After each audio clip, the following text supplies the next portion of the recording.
یہ بے انتہا قربانیاں دی، بہت تکالیف کو برداشت کیا ہے. کس کے لیے کیا؟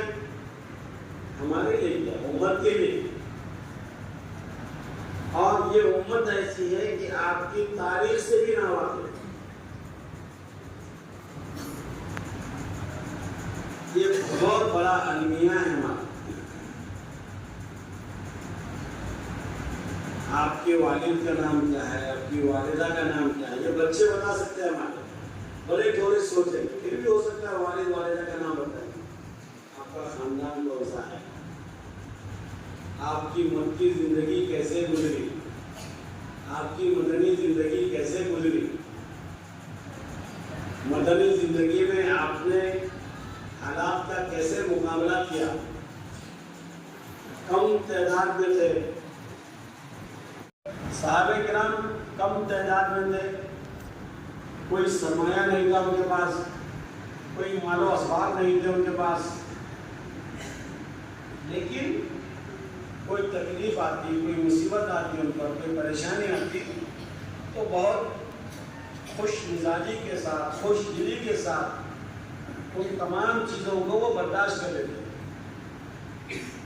اپنے ایمان پر کسی قسم کا کوئی حرف آنے نہیں دیتے، اپنی جان قربان کر دیتے، لیکن ایمان نہیں لاتا اور خوشی خوشی ہوتا. اس کی وجہ یہ تھی کہ ان کے دلوں میں نبی کریم صلی اللہ علیہ وسلم کی سچی محبت بیٹھی ہوئی. ایمان، کامل ایمان ان کے اندر بیٹھا ہوا تھا. اللہ کی اور اللہ کے نبی صلی اللہ علیہ وسلم کی محبت پھوٹ پھوٹ کر ان کے اندر بھری ہوئی تھی. ان کا آخرت پر اور مرنے کے بعد والی جو زندگی ہے، قبر والی زندگی، محشر والی ہے، تو ہم اور آپ کس کھیل کی مولی، ہم پر کیوں نہیں حالات آئے. ان کے ایمان کامل تھے، ان کے ایمان میں رتی برابر کا کوئی کھوٹ نہیں تھا، نہ ایمان میں تھا نہ عمل میں تھا. ان کو اللہ تعالیٰ نے کامیابی کا سرٹیفکیٹ دے دیا تھا. قرآن پاک میں ایک جگہ نہیں، کئی جگہ پر فرمایا، کئی پر فرمایا رضی اللہ عنہم ورضوا عنہ، ان صحابہ سے اللہ راضی ہے اور یہ اللہ سے راضی ہے. کہیں پر فرمایا اولئک هم المفلحون، یہ کامیاب لوگ ہیں. کہیں پر فرمایا اولئک هم الفائزون، تو یہ کامیاب جماعت تھی، اللہ سے راضی جماعت تھی، اللہ ان سے راضی. نبی صلی اللہ علیہ وسلم کی محبت پھوٹ پھوٹ کر ان کے اندر بھری ہوئی تھی. ان کا آخرت پر اور مرنے کے بعد والی جو زندگی ہے، قبر والی زندگی، محشر والی زندگی، آخرت والی زندگی، یہ تمام زندگیاں ان کے سامنے تھے اور ان تمام چیزوں پر ان کو کامل یقین. اور اس کامل یقین ہونے کی وجہ سے ان پر حالات کٹھن سے کٹھن آئے لیکن کوئی فرق نہیں پڑا. اور آج ہمارے اوپر تھوڑے سے حالات آتے ہیں تو ہم سب کے سب پریشان ہو جاتے ہیں. اس کی وجہ یہ ہے کہ ہم نے اللہ کے نبی صلی اللہ علیہ وسلم کے سنت کو، آپ کے طریقوں کو ہمارے زندگی کے اندر سے نکال دیا. چھوٹی چھوٹی چیزوں پر صحابہ کرام رضوان اللہ تعالی علیہ مجمعین چھوٹی چھوٹی چیزوں پر جو ہے پوری ان کی نظر رہا کرتی. ایک صحابی کو کسی ملک میں، غالباً فارس میں کسی ملک میں نمائندگی کے لیے بھیجا ہے. فتوحات کے دور کی بات کر رہا ہوں. وہاں پر بھیجنے کے بعد جب وہ کھانے کے لیے بیٹھے تو لقمہ نیچے گر گیا، اور نیچے گرنے کے بعد انہوں نے اس کو اٹھایا اور صاف کر کے کھا لیا. ان کے ساتھ جو صحابی بیٹھے ہوئے تھے اس علاقے کے، انہوں نے آہستہ سے کہا کہ یہاں سے اس علاقے میں ایسا گرا ہوا کھانا اٹھا کر کھانے کو معیوب سمجھا جاتا ہے، ایسا مت کیجیے آپ۔ تو صحابی کہنے لگے اترکو سنت حبیبی لہؤلاء الحمقى، میں ان بے وقوف لوگوں کے لیے اپنے پیارے آقا کی سنت کو چھوڑ دو؟ نہیں ہو سکتا۔ اتنی ان کی نظر تھی چھوٹی چھوٹی چیزوں کو۔ اللہ کے نبی صلی اللہ علیہ وسلم مسجد نبوی میں بیان فرمایا، اور مسجد میں جب بات ہو رہی تھی تو کوئی ساتھی کھڑے ہوئے تھے، آپ نے کہا بیٹھ جاؤ۔ غالباً حضرت عبداللہ رضی اللہ تعالیٰ عنہ مسجد کے باہر سے آ رہے تھے، ان کو اندر کا نظر نہیں آ رہا تھا، نبی کریم صلی اللہ علیہ وسلم کو وہ حضرت عبداللہ نظر نہیں آ رہے تھے۔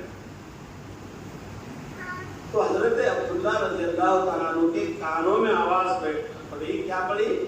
بیٹھ جاؤ۔ آپ نے ان سے نہیں کہا، جو مسجد میں آپ کو نظر آ رہے تھے ان سے کہا، وہ بیٹھ گئے، لیکن حضرت عبداللہ رضی اللہ تعالیٰ عنہ وہ بھی گلی میں بیٹھ گئے، مسجد کے باہر سے بیٹھ گئے۔ پھر کافی دیر کے بعد جب آپ تشریف لائے، آپ کو پتا چلا کہ بھائی باہر بیٹھ گئے تھے، کیوں دیر ہوئی تو باہر بیٹھ گئے تھے، باہر کیوں بیٹھے تھے عبداللہ؟ تو کہا کہ بھائی آپ کا حکم تھا بیٹھ جاؤ، اس لیے میں بیٹھ گیا۔ تو حضرت اللہ کے نبی صلی اللہ علیہ وسلم نے فرمایا کہ یہ حکم جو ہے آپ کے لیے نہیں تھا، جو اندر کھڑے ہوئے تھے ان کے لیے تھا۔ تو حضرت عبداللہ رضی اللہ عنہ کیا فرمانے لگے، یہ مجھے پتا نہیں تھا کس کے لیے تھا، لیکن میرے کانوں میں تو حکم آ گیا جناب کا، میرے کانوں نے سنیا تھا بیٹھ جاؤ۔ تو اطاعت کا تقاضا یہ کہ میں وہیں پر بیٹھا اور میں بیٹھا تاکہ آپ کے حکم کی خلاف ورزی نہ ہو۔ صحابہ کرام رضوان اللہ تعالیٰ علیہ اجمعین اس طریقے سے چھوٹی چھوٹی چیزوں پر دھیان دیتے ہیں۔ آپ کے طریقے میرے زندگی کے اندر آ جائے، اور آج وہ صحابہ کرام جب اس طریقے سے ان کی زندگیاں بنی، پھر حالات مسائل جو آئے وہ نمٹتے گئے۔ ہجرت کے رات میں جب آپ صلی اللہ علیہ وسلم پر ظلم و زیادتی کے پہاڑ توڑے جانے لگے مکہ مکرمہ میں، تو اللہ تعالیٰ کی جانب سے ہجرت کا حکم ہوا۔ آپ نے حضرت ابو بکر صدیق رضی اللہ تعالیٰ عنہ سے کہا کہ ابو بکر ہمیں چلنا ہے، اللہ کا حکم ہے۔ تو حضرت ابو بکر صدیق رضی اللہ تعالیٰ عنہ نے ایک لفظ نہیں کہا، چلنا ہے، ٹھیک چلنا ہے۔ کہاں، کیوں، کدھر؟ حالات مکے کے بہت زیادہ متاثر تھے، جگہ جگہ پر جان کا خطرہ تھا، اور پتہ چل رہا تھا کہ بھائی کچھ کان بنایا جا رہا ہے۔ اللہ کے نبی صلی اللہ علیہ وسلم نے فرمایا کہ چلنا ہے، تو حضرت ابو بکر صدیق رضی اللہ تعالیٰ عنہ چلنے کے لیے تیار ہو۔ اس سے آگے اور بڑھ کر دیکھیے، صحابہ کرام میں بھی پتہ چلا کہ بھائی ہجرت ہو گئی، آپ صلی اللہ علیہ وسلم یہاں سے جا رہے ہیں۔ اور مشرکین مکہ نے اس رات نعوذ باللہ آپ کے قتل کا منصوبہ بنا لیا۔ صحابہ کرام کے درمیان میں بات چلی تو حضرت علی رضی اللہ تعالیٰ عنہ کو نبی کریم صلی اللہ علیہ وسلم نے بتایا کہ دیکھو ہم یہاں سے جا رہے ہیں، مجھ پر حملے کی تیاری ہو چکی ہے، اللہ کی جانب سے حکم ہے، ہم ہجرت کر رہے ہیں، یہ میرے بستر پر آپ کو لیٹنا ہے، اور یہ کچھ امانتیں ہیں، کل صبح میں لوگوں کی امانتیں لوگوں تک پہنچا دیں۔ اچھا دیکھیے عجیب بات کہ مشرکین مکہ آپ کے دشمن تھے، آپ کی جان کے دشمن تھے، آپ کے مخالف تھے، آپ کی رسالت کو نہیں مانتے تھے، اللہ کی وحدانیت کو نہیں مانتے تھے، لیکن آپ کو صادق اور امین کا لقب دیا گیا کہ آپ سچے ہیں، آپ امانت دار ہیں۔ تو دشمن بھی اپنی امانتیں لا کر آپ صلی اللہ علیہ وسلم کے پاس رکھا کرتے تھے، اور ان کو پورا یقین تھا کہ یہ امانت دار شخص ہے۔ آپ امانت دار. دیکھیے لوگ آپ کو امین کہتے تھے, صادق کہتے تھے, اور آپ کا نام امین اور صادق نہیں تھا, آپ کا نام کیا تھا؟ محمد اور احمد صلی اللہ علیہ وسلم. نام تو محمد احمد